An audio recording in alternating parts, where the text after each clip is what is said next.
Hello everyone, welcome back to my channel. आज का video होगा यूटिलिटी एरिया का, जहां पे मैं करूंगी क्लीनिंग एंड ऑर्गेनाइजेशन। तो चलिए फिर शुरू करते हैं। तो ये है मेरा यूटिलिटी एरिया जो कि किचन के साइड में है, यानी कि किचन की विंडो यहाँ पे खुलती है। तो जैसे कि आप देख सकते हो, यहाँ का जो वॉल की जो टाइल्स है और जो फ्लोर का है एरिया, वो काफ़ी गंदा हो चुका है, ब्लैक हो चुका है पानी और साबुन के कारण। तो मुझे यहाँ पे अच्छे से डीप क्लीनिंग करनी होगी। तो चलिए शुरू करते हैं। फर्स्ट ऑफ ऑल क्लीनिंग करना, तो पहले मैं जाला सब निकाल दूँगी और ये वॉल्स में जो ब्लैक कलर का जो दाग हो गया है पानी का और फ्लोर में है, उसको मैं निकालूंगी हार्पिक से।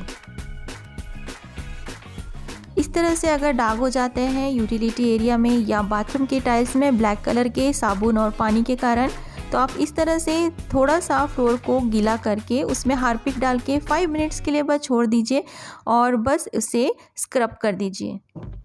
जब भी आप हार्पिक यूज़ करते हैं तो हाथ से मत घसिए, इस तरह का स्क्रबल जो हैंडल वाला होता है उससे आप यूज़ करके आप इस तरह से निकाल सकते हैं। तो देखिए कितना अच्छे से साफ़ हो गया है। तो कोई भी एसिड या महंगा कुछ भी ज़रूरत नहीं है, जस्ट आपको एक ब्लू कलर का हार्पिक चाहिए। बस इस तरह से आप करके आप निकाल दीजिए, ईजिली निकल जाता है। वॉल की टाइल्स को क्लीन करने के लिए मैं सिर्फ विम लिक्विड सोप को लेके बस इससे स्क्रब कर रही हूँ। फिर बस अच्छे से पानी डाल के हमें इसे वाइप आउट कर देना है। मेरा यूटिलिटी एरिया ओपन है, तो बारिश के समय में यहाँ पे बारिश आती है, तो इसी वजह से मुझे यहाँ पे एक प्लास्टिक का कर्टन लगा के रखना होता है।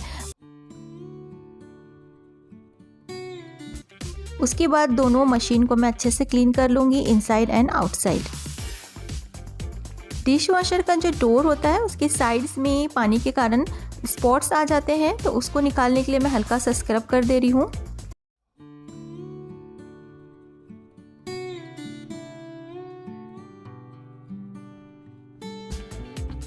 अब दोनों मशीन में मैं एक फैब्रिक को लगा दूंगी।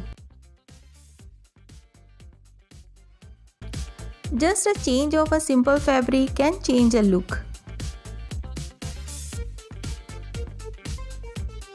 अब देखिए सिलेंडर इस तरह से ओपन रहते हैं तो काफ़ी अनटाइडी से दिखते हैं। तो मेरे पास सिलेंडर कवर तो नहीं है, लेकिन मेरे पास 2 सेम एप्रॉन है, तो मैं उन्हीं को लगा दे रही हूँ। तो देखिए अच्छे से ये फिट भी हो गए हैं। अब हमने सबको कवर कर दिया है। अब बात आती है ऑर्गेनाइजेशन की। तो मैं यहाँ पे ओनियन एंड पोटैटो रखने के लिए एक बास्केट को हैंग कर रही हूँ। यहाँ पे मैंने कुछ नेल्स यूज़ करके उसे हैंग किया हुआ है। प्याज के छिलके बहुत गिरते हैं और नीचे का फ्लोर गंदा करते हैं, इसकी वजह से मैं यहाँ पे एक न्यूज़पेपर लगा दे रही हूँ दोनों शेल्फ में, और इसके ऊपर मैं एक लाइनर को लगा दूँगी।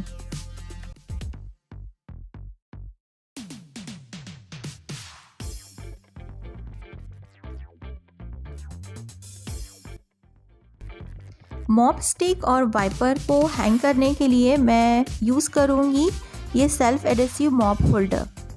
This will help me to organise all my mop sticks and wipers. तो ये सेल्फ एडेसिव है, तो जब भी हम सेल्फ एडेसिव यूज़ करते हैं तो जहाँ भी हम लगा रहे हैं उसको अच्छे से क्लीन करके ड्राई करके फिर उसके बाद यूज़ करना चाहिए। तो फिलहाल मैं यहाँ 2 होल्डर को यूज़ कर रही हूँ।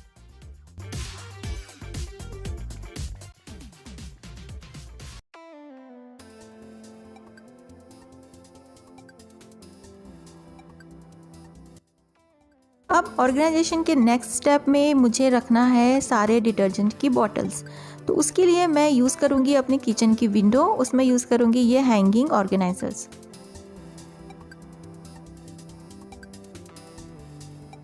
दोनों मशीन के डिटर्जेंट्स को रखने के लिए मैं यहाँ प्लास्टिक की कंटेनर्स ही यूज़ कर रही हूँ।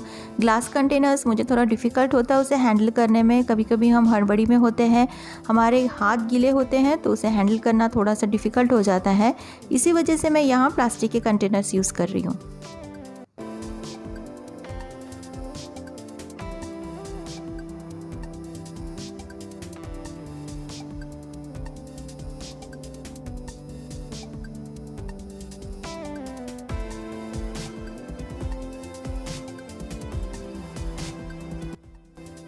अब देखिए पॉलीथीन हमारे पास बहुत सारे होते हैं, उसको रखने के लिए मैंने एक पॉलीथीन बैग को मंगाया है और यहाँ पे एक नेल की हेल्प से मैं उसे हैंग कर दूँगी।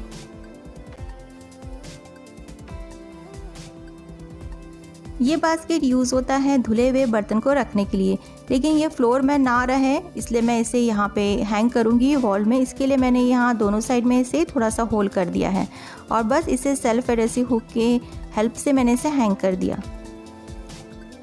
बड़े यूटेंसिल्स जैसे कढ़ाई और कुकर मेरी मैड यहाँ पे धोती है कभी कभी, तो उसके लिए मैं यहाँ पे एक छोटे से बैग में स्पॉन्जेस को या स्क्रबर्स को रख रही हूँ।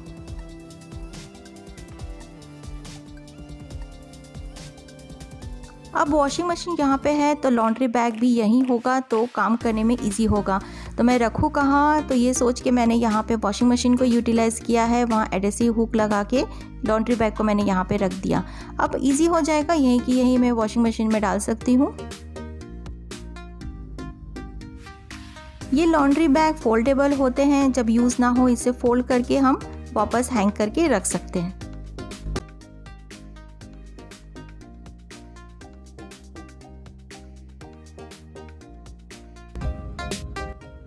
अब ऑर्गेनाइजेशन तो सब हो गए हैं, अब थोड़ा सा मैं इस एरिया को डेकोरेट करूँगी, लेकिन सिर्फ लाइव प्लांट के साथ। इस एरिया में बिल्कुल भी धूप नहीं आती है, तो मैं उन प्लांट्स को ही यहाँ अरेंज कर रही हूँ जो शेड में आराम से चल जाएं।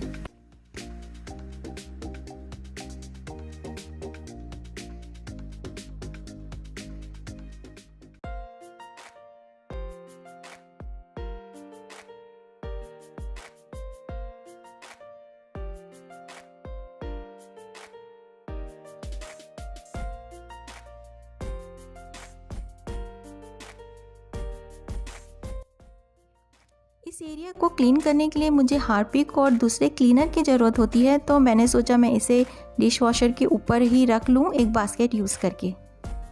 चलिए सब काम हो गया, क्लीनिंग, ऑर्गेनाइजेशन, डेकोरेशन। अब रिज़ल्ट देखते हैं। ये है बिफोर लुक जो मैंने आपको स्टार्टिंग में ही दिखाया था। अब इतनी मेहनत का रिज़ल्ट क्या आता है, चलिए खोल के देखते हैं।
तो ये था मेरा आज का video, utility cleaning and organisation.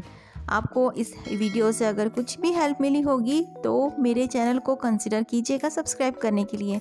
मैं आपसे मिलती हूँ नेक्स्ट वीडियो में। Till then bye and take care.